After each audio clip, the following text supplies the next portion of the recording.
Bismillahirrahmanirrahim.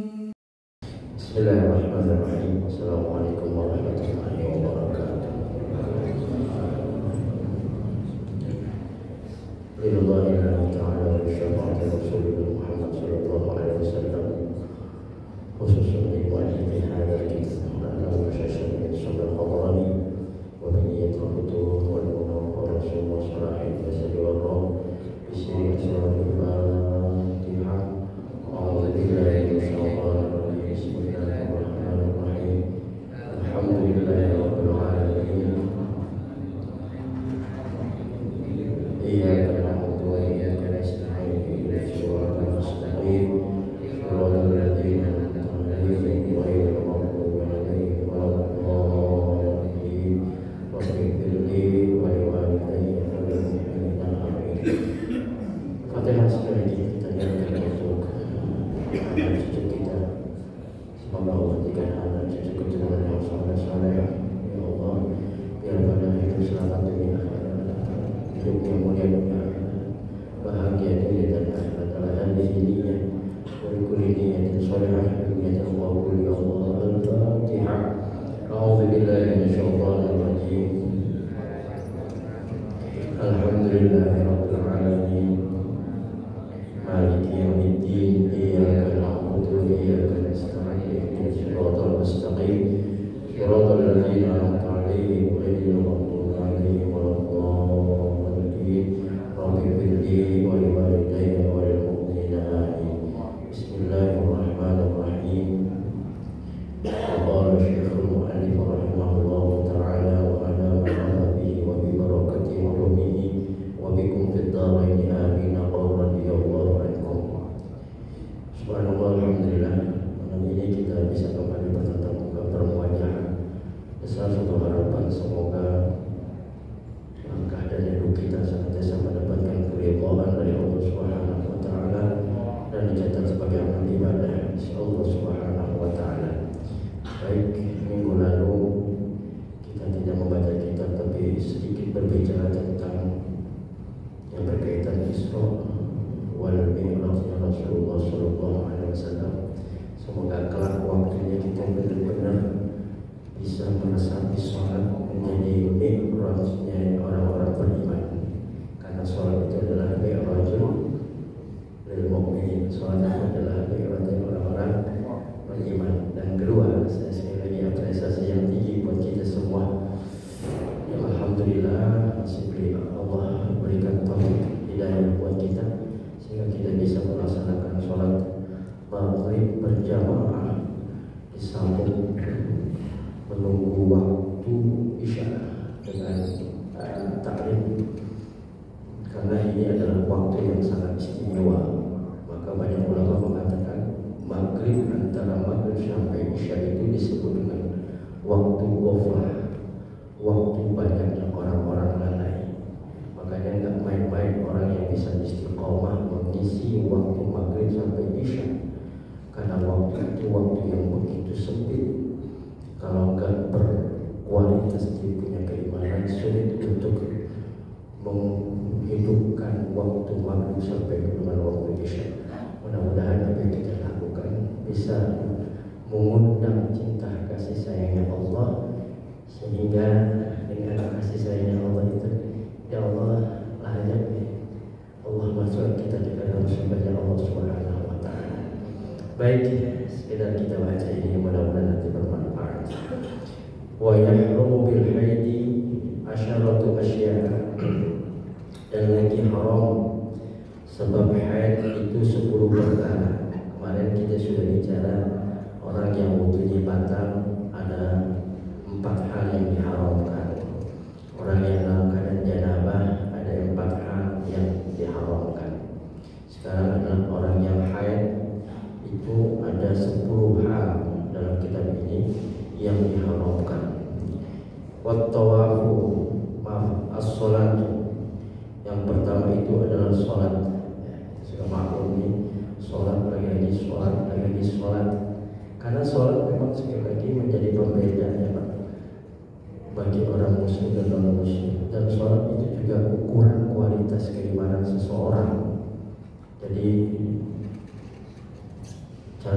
menganjurkan Islam itu ya gampang. Bangun masjid yang gede, kasih. Pakainya Islam, kasih. Ngomongnya Islam, kasih. Tapi jangan sampai, terutama para pemudanya, untuk aktif sholat berjamaah. Oh, boleh jadi dia sholat, tapi sholatnya yang tidak berkualitas. Kata Nabi, kam min qiyamin laysa lahu min qiyamihi illa ta'am. Berapa banyak di antara umatku sholat hanya mendapatkan capeknya doang. Kenapa? Ibnu Ruslan dalam matan zubatnya bertutur fakullu man bi ghairi ilmin ya'malu a'maluhu mardudatu la tuqbalu. Ibadah tanpa dasar ilmu ditolak oleh Allah. Jadi kasih sholat tapi sholatnya gak berkualitas, artinya tanpa dasar ilmu. Nah, pentingnya kata ulama untuk duduk di majlis taklim dalam seminggu ukurannya, bukan sebulan. Dalam seminggu aja ada satu malam atau satu hari yang dia duduk di majlis ilmu. Kenapa? Karena sebab dia belajar menjadi ada maafu di situ, ada maaf dari Allah. Andai kata ada ibadah kita yang tidak sempurna karena keterbatasan ilmu kita di situ tuh. Tapi menjadi tidak ada maafu kalau orang tidak ada belajar. Jadi belajar itu, kita duduk di taklim itu paling enggak sebaik-baiknya menjadi maafu di sana, ada maaf di sana ketika kita ibadah tanpa banyak kekurangan karena keterbatasan ilmu kita. Sebenarnya sholatnya tidak sempurna dan sebagainya, takbiratul ihramnya. Ntar Pak di rukun sholat ini kita asyik nih tentang masalah rukun. Kenapa di fardu Pak, di masalah wudu pakainya furudul wudu, tapi di sholat pakai arkan sholat, ada rukun sholat. Nanti ada niat nanti ada 3. Kalau dia sholat fardu apa sahnya niat. Kalau dia sholat sunnah muakkadah muqayyadah, sholat sunnah yang terikat dengan waktu dan sebab, seperti tahajud ada sebab, ada waktunya enggak? Duha ada waktunya enggak? Istisqa ada sebabnya enggak? Ada. Kalau begitu kategori niat sahnya ada apa? Ada 2. Kalau niat sholat sunnah yang ghairu muqayyadah, yang tidak terikat dengan waktu dan sebab, yang disebut dengan sholat sunnah mutlak, kategori niatnya sahnya ada berapa? Takbiratul ihram. Banyak orang takbiratul ihram nanti dari 17 rukun dibagi jadi 3. Ada rukun qauli, ada rukun qalbi, ada rukun qauli, ada rukun fi'li. Ada rukun fi'li, rukun qauli, rukun qalbi apa? Yang disebut rukun qauli, rukun qauli apa? Takbiratul ihram. Misalnya takbiratul ihram nggak bisa sembarangan. Di sini nanti dirinci tuh. Ada orang Allahu Akbar batal, banyak. Nanti di situ kita asiknya nanti. Kalau di sini sih sekitar tambahan kali. Kalau menurut ini bumbunya. Jadi orang yang dalam keadaan haid nggak boleh sholat. Wat tawafu, dan kedua adalah tawaf. Tawaf, jangankan dia nggak punya wudhu aja nggak boleh itu tawaf. Jadi kalau kita nanti ibadah umroh atau haji, pada saat kita melaksanakan tawaf, baik itu rangkaian dari rukun umroh ataupun dia merupakan tawaf sunnah, harus dalam keadaan yang punya wudhu. Apalagi haid, wudhu apa ya? Nggak punya wudhu aja nggak boleh, apalagi dia haid, nggak boleh tawaf. Jadi kalau antum diizinkan oleh Allah untuk ziarah ke makam Rasul dan sholat berputar di Ka'bahnya Allah, kalau datang ke Masjidil Haram jangan sholat. Yang pertama itu tawaf. Allah bukakan 120 rahmat di situ. Yang pertama tawaf. Maka katanya tawaf itu bagian daripada sholat, cuma dia boleh berkata-kata dan bergerak. Maka harus punya wudhu. 60 rahmat itu tawaf. Kedua baru sholat sunnah 40. Yang 20-nya adalah menatap Ka'bah. Makanya kalau di sini kita sholatnya di tempat menghadap melihatnya itu di tempat kita sujud. Tapi kalau di sono yang Ka'bahnya kelihatan, melihat Ka'bah bukan ke bawah, tapi ke Ka'bah. Allah. Tapi kalau di sini antum nggak lihat Ka'bah, masih foto pada depannya. Jadi harus ke tempat kita sujud. Di sana menatapnya itu 20. Jadi kalau sudah capek tawaf, capek sholat sunat, duduk lihatin itu Ka'bah. Apalagi kalau sampai berpikir itu ada nomor nilai derajatnya 20 derajat. Mudah-mudahan ya. Kalau saya terakhir kemarin 2 tahun lalu, udah nggak sanggup lagi nih. Dulu bismillah, alhamdulillah gitu. Bisa tiap tahun. Makanya baca tuh Pak yang belum sempat haji atau umroh, dulu ada baca bacaan dari Haji Nur Ali At-Taqwa.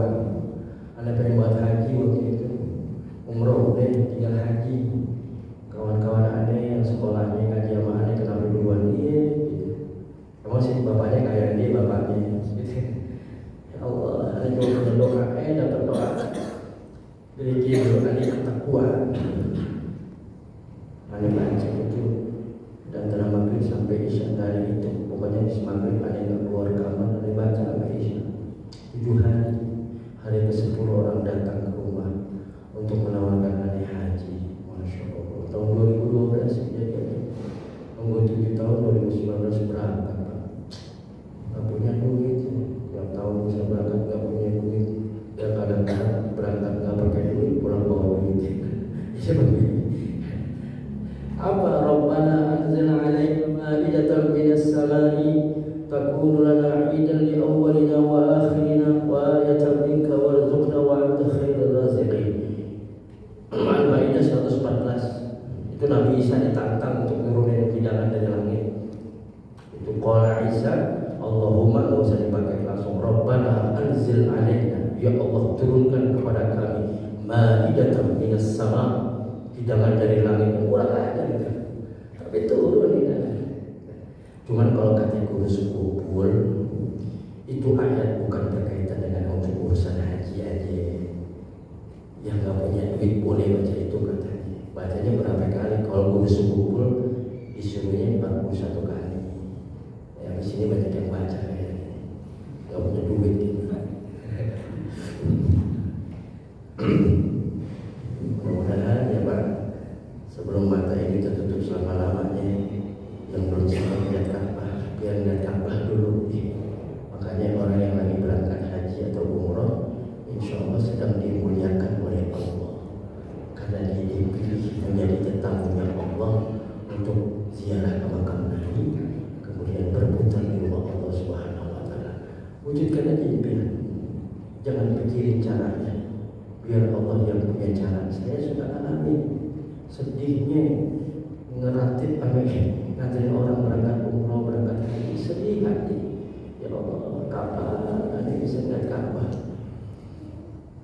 Berdoa saja, tunaikan niat kita dengan nabung walaupun hanya 100.000 di tabungan yang syariah, tabung niat buat haji umroh. Yang udah setor haji jangan diambil lagi untuk umroh. Ini salah, wajib kalah sunnah kalahnya wajib. Enggak Ustaz, haji nunggunya 30 tahun, umur saya udah 50 tahun kayaknya begitu, tapi saya udah mati Ustaz. Emang itu Tuhan? Kalau besok Allah jadi panggil jadi kan? Jadi udah punya paspor duluan tuh begitu. Jangan kalau antum belain umroh lah daripada itu ambil buat umroh, salah. Umroh itu sunnah, haji wajib. Jangan ngalahin yang wajib dong. Anda pengen umroh bikin tabungan baru, motor masih jual. Jadi begitu orang pada bilang, boleh nggak saya tarik aja tabungan saya batalin, ntar uangnya saya ganti buat umroh, yang penting bapak saya berangkat ke sana. Jangan. Andai kata dia mati, meninggal dunia karena tidak ada umur, tapi sudah dia mendapatkan nilai pahala wajib haji, dapat pahala itu karena udah diniatkan, udah dia punya tabungan begitu. Ini banyak orang karena melihat kondisi orang tua sudah sepuh, kemudian dilihatnya kemungkinan masih lama. Loh, saya punya ponakan lebih muda dari saya, baru 2 tahun langsung berangkat. Tuh Allah kalau punya aturan. Padahal secara aturan gak boleh berangkat kalau masih muda. Yang mau 70 tahun, 60 tahun didahulukan. Ini kagak, cuma 2 tahun dia berangkat. Allah kalau punya kuasa begitu. Iya, aturannya masih 30-20 tahun. Besok-besok tiba-tiba masuk, namanya aturan disalahin sama Allah. Jadi berangkat. Dibawa ban kamar ya. Jadi jangan dibatalin nih yang itu. Udah kalau begitu umur aja. Kasihan kan, dia meninggal gak ada umur, dia gak punya pahala haji. Kenapa? Baru dia 2 kali. Sayang gitu.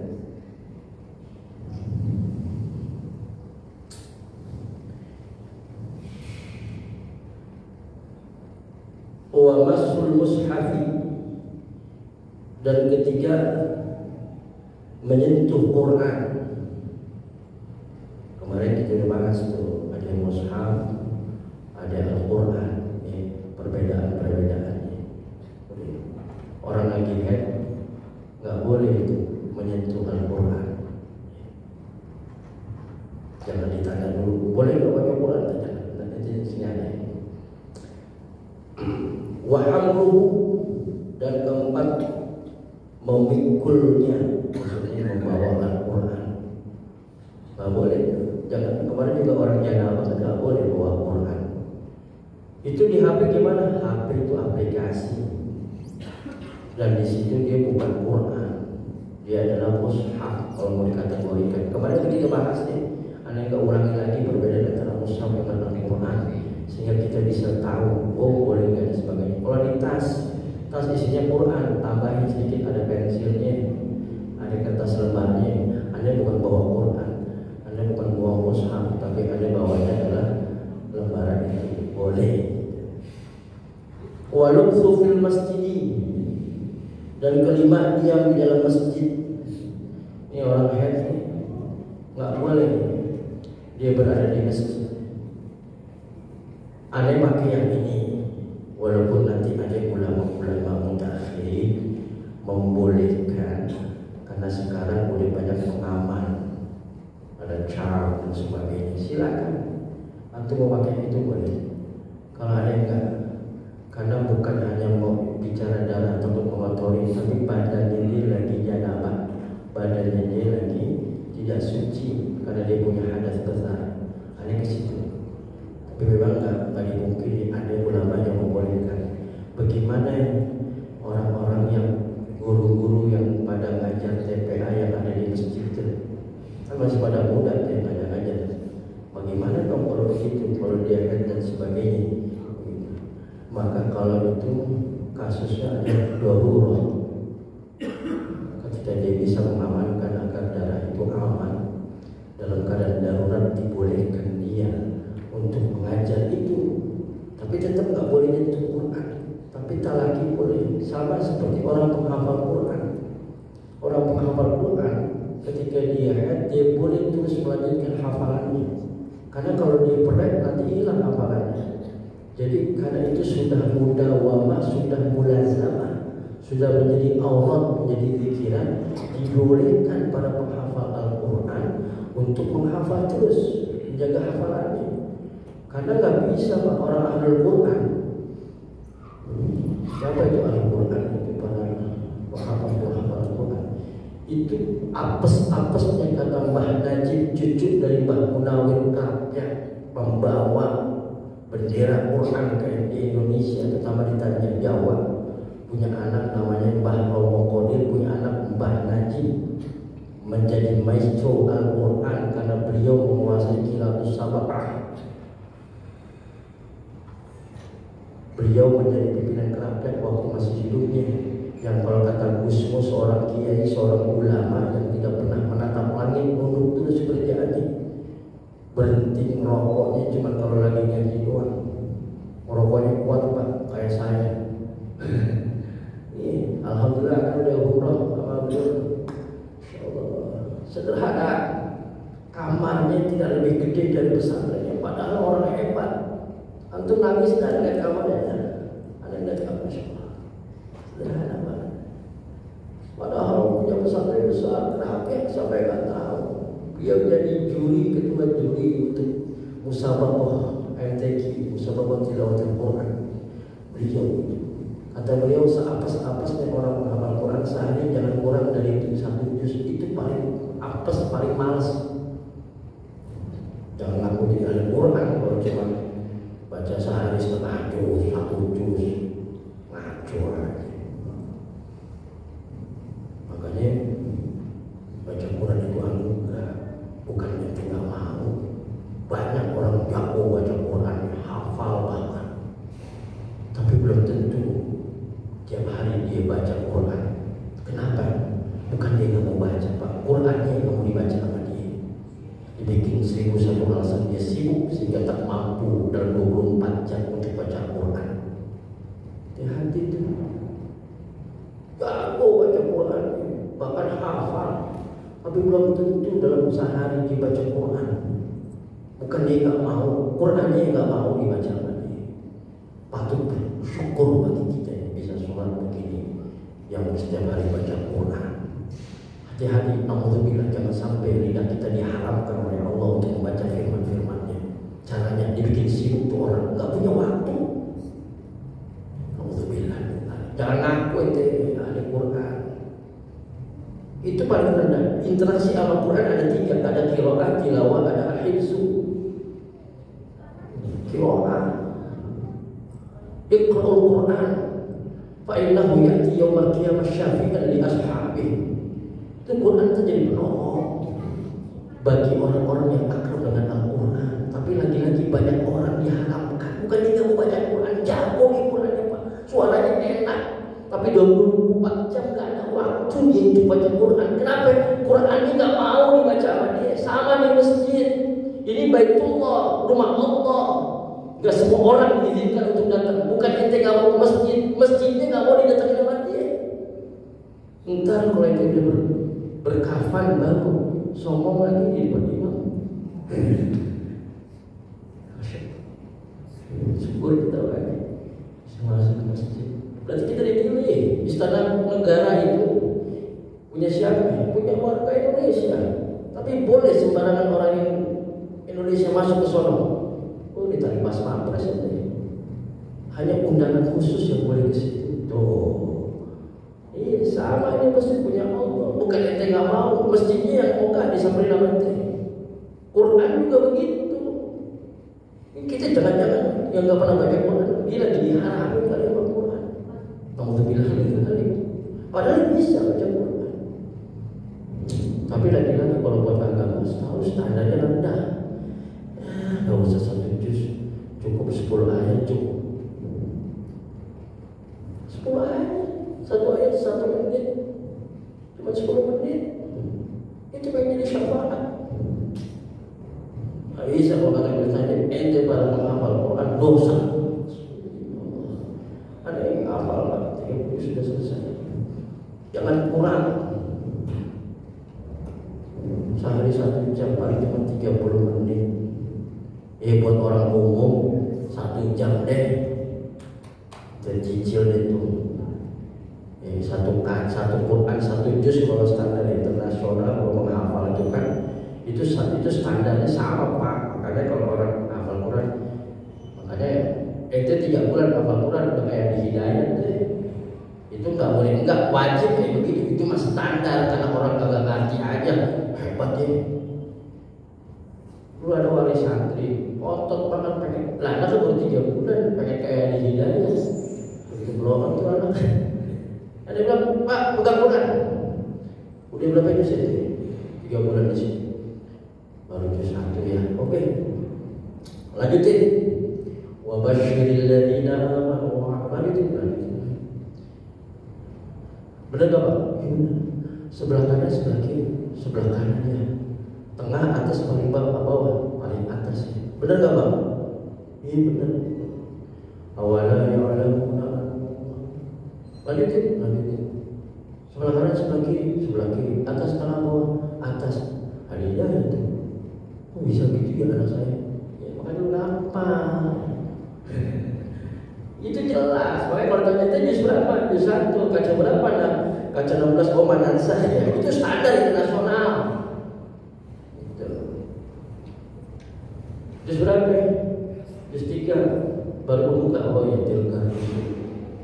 Jus berapa? Jus 8. Walau anda nazalna. Jus berapa? 12. Jus 12 bukannya gimana? Imam kita yang habis. Ya, jadi hati-hati baca Quran, jangan bikin jadi diharam. Apa susahnya? Jangan pakai standar sehari sejus gitu. Kalau bisa 5 juz. Kalau bisa sehari hatam. Mbak Arwani sehari hatam sampai meninggal. Ustaz ngomongnya udah pernah aja ditakon. Ya elah. Sehari hatam pernah gak aja ditakon. Berarti saya ngomong begini, saya kabur romakan, saya ngomong saya ngerjain, saya dosa besar. Al-Quran yang ngomong kabur romakan inna Allah antakulu ma la taf'alu. Maka saya dari ngomong, insya Allah aja ditakon. Jadi ngerendah tapi nyombong Pak. Standar 3 juz biar 10 hari hatam kan wajib Pak. Ntar antum nangis tuh. Ya Allah, apa sih susahnya? Itu 1 lembar, 1 juz itu 20 kaca. Ini kaca pertama sekaca namanya, ini kaca kedua sekaca. Nah 1 juz itu ada ini ada 20 kaca, 30 juz berarti 600 kaca, 600 sekian. Kalau antum menghafal, antum hanya butuh 60 hari dan 600 hari. 1 tahun berapa hari? 365 hari. 2 tahun 730 hari. Kurangin 600 hari. Berarti sisanya 130 hari. 4 bulan buat malesnya. Jadi antum ngafal nggak sampai 2 tahun selesai. Dengan catatan sehari 1 kaca. Buat otak yang bukan pinter standar matematik 6 dia 5,9. 1 kaca itu 1 jam. Buat otak standar nih. Saya dulu kalau masih saya dari Alia sudah ngajar, dia nanya, matematik berapa? Padahal nggak boleh Pak, cuma saya pakai cara sendiri. 8, gampang nih anak ngaji. Matematik berapa? Merah Pak, susah. Itu begitu tuh, beneran. Dari 10 9 yang begitu.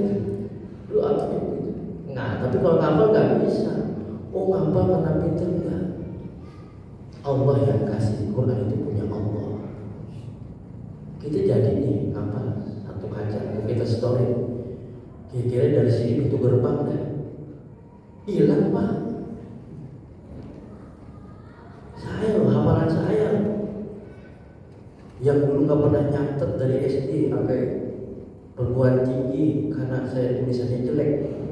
Tapi saya punya kemampuan hafalan dulu di atas rata-rata dulu. Sekarang kagak ada. Sekarang udah kagak ada. Hilang Pak sampai di situ. Saya bikin lagi 1 jam. Bapak bayangkan. Itu buat orang malas 1 kaca sehari 1 jam. Dalam 24 jam itu 600 hari selesai. Nggak nyampe 2 tahun. Itu teorinya mau pakai metode Uthmani, Sulaimaniyah, macam-macam dari kiri ke belakang cerah. Ujung-ujungnya al-islam khairu man ta'ala khairul jalisi fi zamani kita. Ujung-ujungnya orang yang terbaik adalah dengan Al-Quran. Setiap duduk ada Al-Quran itu. Ngapa dari kecil? Siapa yang bilang? Anak kecil jengker suruh ngapal 1 kaca. Anak SD cari yang juara umum, jangan juara kelas, juara umum. Duduk sama saya pasti menang. Dia lama Pak, kesian kalau anak kecil. Makanya ada pesantren masih SD, pesantren jangan ya bener. Nanti nyiksa itu dosa. Entar jadi psikopat. Saya nggak bingung kenapa ya. Nggak ada yang protes gitu. Orang belajar masih umur 3 tahun suruh belajar baca. Kasih itu kemana? Itu ada perampasan hak asasi anak untuk bermain. Belum waktu. Baca aja dulu, ntar hafal. Itu di TV, itu anugerah Pak. Makanya dipilih orang pilihan. Dari 1 juta cuma 1-2 orang yang begitu. Ada yang mulai ngafal itu udah punya anak 3. Kebalap tuh yang anak pada juara 1 tingkat SD. Ini kamu kayak gini cepet deh. Gak percaya, cobain dah. Cuma nanti jadi begitu batuk hilang gitu aja. Batuk dikit hilang tuh. Cobain lagi. Ntar antum nikmat lagi naik motor nih, kita dalam. Awalnya cuma berhenti dulu berjalan aja tuh. Ya. Masya Allah. Cobain deh. Nikmatnya menghafal. Harus ada guru.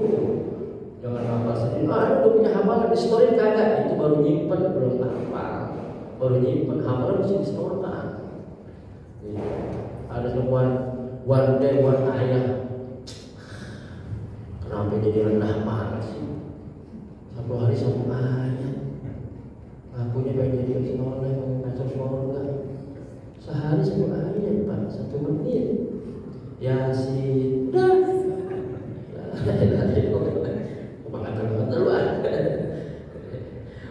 Enggak lah. Jadi mudah-mudahan nanti di bulan Ramadan ya syahrul Quran. Ayo deh sehari 2 juz kayak biar hari ke-15 hatam, terhitung hatam. Tapi susahnya sih dudukin bisa Pak, coba bisa. Ditekurin aja enak tuh baca Quran. Makanya kalau kita udah tahu lembaran-lembarannya enak, oh udah seberapa tinggal 4 lembar lagi kita apa kan? Enak, cobain ya, mudah-mudahan.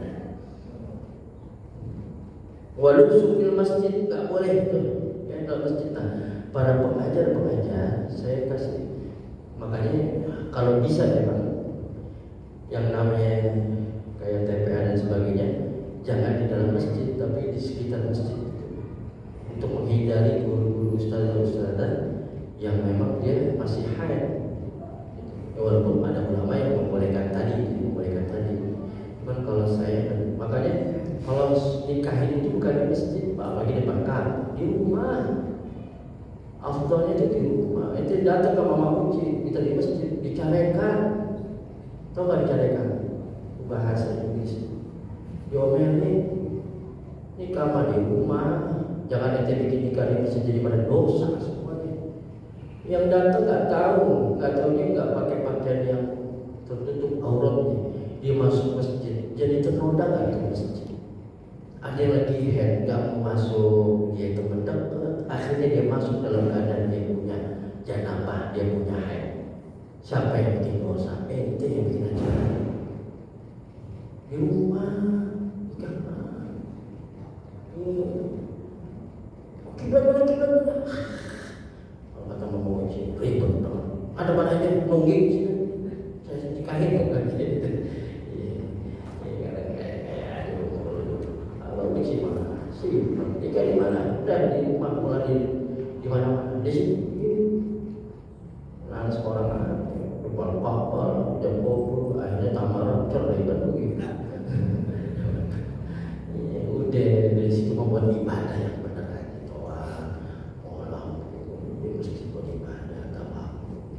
Buat nikah di rumah, biar berbaik di rumah. Yang boleh terlanjur ya Bapak. Rumah saya kecil Ustaz, biar gede makanya dia ada yang pernikahan. Ntar kan juga ditulis dengan mantunya. Jadi sekali lagi untuk masalah yang di dalam masjid ini, kalau saya tetap pakai yang usahakan jangan. Tapi kalau ada ulama memang ada, termasuk bukan saya tahu, tapi Imam Nawawi dibolehkan. Jadi silakan, silakan. Kalau saya selagi bisa untuk hindari itu semua. Kalau bukan kita, siapa lagi yang menghormati masjid kita? Bukan hanya bersih secara fisik, tetapi juga secara batin, dan dia lagi dalam keadaan haid, tidak suci. Jangan sampai kita kotori. Muliakan masjid, kalau bukan kita, siapa lagi yang memuliakan? Sampai kalau kita baca kitab orang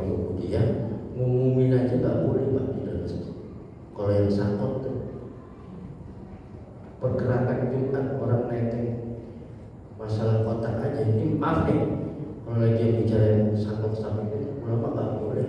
Di zaman Nabi diomelin, sahabat kan dulu ininya batu-batu tuh. Nabi lagi khutbah dia main batu, anggap aja jelek. Fakot lagu, paman lagu, pada selalu jumpa, dia udah lalai. Tapi begitu. Di sini jangan, ini lagi cerita gitu loh. Sampai segitunya ada ulama yang netek lagi hot jalan ngecek gitu. Enggak. Dan dia bergerak. Ngomong enggak boleh. Ya hati. Kalau di sini jangan, ini tempat saya enggak. Langsung drastis, tadi sekian jadi sekian, turun 40%, saya disalahin Ustaz sih lagi. Berarti bener yang kasih betul-betul niat. Kalau kemarin kasih kagak enak sama sampingnya, kalau nggak kasih malu. Apa seperti itu ulama-ulama ada yang syafat dan sebagainya. Ya maka lah. Wa qira'atul Qur'an bi qasdil Qur'an, ini karena membaca Quran dengan qasad baca Quran. Itu yang sekali lagi, misalnya ada perempuan dia lagi mengamalkan surah Al-Ikhlas, jadikan wiridan, dia lagi ya Allah, boleh nggak Ustaz saya baca itu? Atau tidur biasanya baca Qul Al-Falaq, Anas, ayat kursi. Boleh, tapi diniatkan bukan dengan baca Quran, tapi niatnya zikir. Karena itu sudah menjadi bacaan setiap hari, dibolehkan di sini. Tidak boleh kalau dia niatnya baca Quran, tapi diniatkannya untuk zikir, dibolehkan. Kayak ada yang lagi ngamalin Al-Ikhlas 1001 diamalkan itu. Boleh tak? Boleh, dengan catatan juga zikir Al-Ikhlas. Atau penghafal Quran, kalau dia berhenti saja, jangankan sehari, jangankan seminggu atau 2 minggu, sehari aja itu jadi rusak dia punya hafalan kalau ditinggalkan. Makanya dipakainya sholat sunnah itu jaga hafalan. Bapak duduk hafal, sholat belum tentu. Orang yang dibaca dalam keadaan sholat 10 kali lipat kekuatannya dengan hafalan orang yang duduk hafal mantap, begitu imam belum tentu. Beneran, makanya dipakai sholat sunnah, dibagi 2, pertama kaca 2 kaca, kedua 1 kaca, begitu. Quran. Waqtalaq wassaum, dan ketujuh puasa. Waqtalaq, dan ke-8 cerai, menceraikan istri dalam keadaan haid gak boleh. Wal mururu fil masjid in khafat talmisahu. ke-9, berjalan di dalam masjid jika takut dia perempuan akan menyebarkan masjid. Jadi sampai kelewat aja dalam kitab ini, orang dalam haid tak boleh, dengan catatan kalau dikhawatirkan dia mengotori masjid. Sekarang udah aman gitu. Nah ini ulama yang membolehkan orang haid ke masjid, dalam masjid itu karena tadi yang penting tidak mengotorinya gitu. Kalau saya iya, cuman kan antum lagi dalam keadaan tidak suci. Kalau memang mampu hindari, kecuali dalam keadaan darurat seperti para pengajar. Kalau dia nggak ngajar berarti kenapa kau nggak ngajar? Lagi head kasihan santrinya. Boleh kan? Boleh. Wal istimna bima baina surah wa rukbah. ke-10, berlezat-lezat, bercanda, bersedap-sedap antara surah dan rukbah. Nggak boleh tuh. Suami istrinya lagi haid, antum nggak boleh bersedap-sedap antara rukbah sama pusat, antara perut udel sampai dengan antara itu bersedap-sedap nggak boleh. Tapi dua itu boleh nggak boleh. Bercumbu boleh, yang penting jangan di wilayah itu, karena dalam keadaan haid dosa Pak, dosa, jangan sampai. Nah ini 10 hal yang dilarang untuk kita melakukan bagi orang yang haid istri-istri kita gitu ya, kalau lagi haid dan sebagainya. Oh itu kalau haid kupu-kupu boleh apa enggak? Itu makruh, nggak sampai haram, itu makruh, nggak sampai haram. Udah rambutnya pada zaman kumpulin aja silakan, tapi tidak menjadi keharaman. Orang pada ketakutan kan, ya pada was-was. Karena dia belum suci dan sebagainya, sudah terputus dari anggota badan kita, tidak masalah. Kecuali antum sengaja ini, disengaja aja ada orang mengatakan sampai kemudian dekatnya mau dan sebagainya. Nah ini untuk kehati-hatian biar kita mawas diri. Makanya nggak boleh antum lagi head, kemudian antum wudhu, ngapain? Kecuali orang habis bersubuh. Ada 3 keadaan malaikat pencatat kebaikan jauh dari tubuh kita. Kita lagi dalam keadaan hadas, nggak ada tuh malaikat nggak mau. Makanya disunahkan ketika kita habis berhubungan badan butuh agar malaikat mencatat setiap kebaikan kita. Kedua, kita dalam keadaan di kamar mandi, malaikat nggak mau tuh malaikat. Kiramul katibin. Ketiga, lagi berhubungan badan sama istri, malaikat nggak mau. Makanya kalau antum dalam keadaan janabah, selesai janabah, jangan boleh makan dulu, jangan minum dulu, makruh. Gimana? Baru ente makan, baru ente minum. Biar malaikat kiraman katibin bisa mendekat dengan kita semuanya. Alhamdulillah kita kemudian mudah-mudahan ini bermanfaat. Terima kasih. Kita kapan penutupan Pak? فبأي آلاء ربكما